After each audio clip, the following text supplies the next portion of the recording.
एक गांव में 3 दोस्त रहते थे, अहमद, सलीम और बिलाल। गांव में उन्हें कोई काम नहीं मिल रहा था, इसलिए एक दिन तीनों ने फैसला किया कि क्यों न शहर जाया जाए।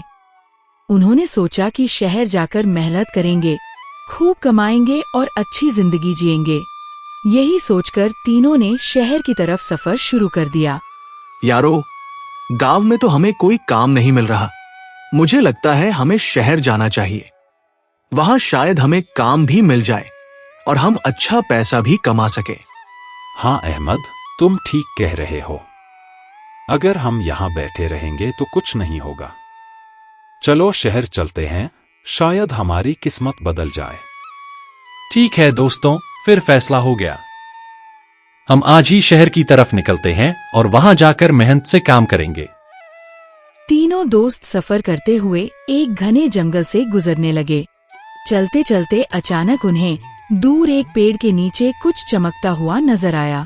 जब वे पास गए तो उन्होंने देखा कि वहाँ एक बड़ा सा बक्सा पड़ा है जो खजाने से भरा हुआ था।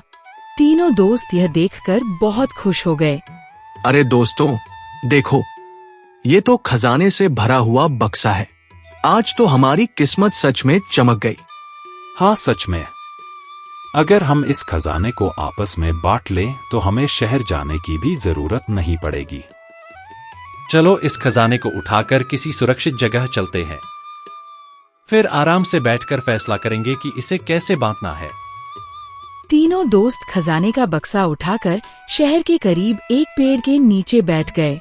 उन्हें बहुत भूख लगी हुई थी, इसलिए उन्होंने फैसला किया कि पहले खाना खाया जाए।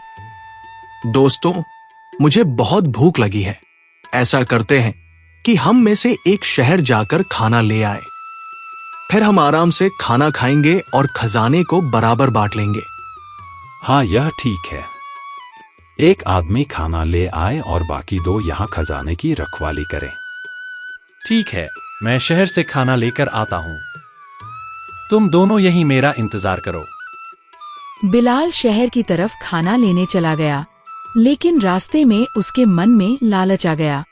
अगर मैं इन दोनों के खाने में जहर मिला दूं, तो जब ये खाना खाएंगे तो मर जाएंगे। फिर यह सारा खजाना सिर्फ मेरा हो जाएगा। उधर अहमद और सलीम भी पेड़ के नीचे बैठे इंतजार कर रहे थे, लेकिन उनके दिल में भी लालच आ गया। सलीम, एक बात सोचो, जब बिलाल खाना लेकर आएगा तो क्यों ना हम उसे डंडों से मार दें। हाँ, अगर हम उसे मार दें तो खजाना सिर्फ हम दोनों में बराबर बंट जाएगा। थोड़ी देर बाद बिलाल खाना लेकर वापस आ गया। जैसे ही वह उनके पास पहुंचा, अहमद और सलीम ने डंडे उठाकर उस पर हमला कर दिया। उन्होंने बिलाल को इतना मारा कि वह वहीं मर गया। अब हमारा रास्ता साफ हो गया। अब ये खजाना सिर्फ हम दोनों का है। हाँ, लेकिन पहले खाना खा लेते हैं, फिर आराम से खजाना आधा आधा बांट लेंगे।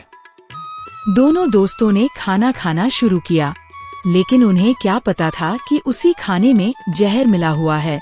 जैसे ही उन्होंने खाना खाया, थोड़ी ही देर में जहर का असर होने लगा और कुछ ही समय बाद दोनों वहीं मर गए।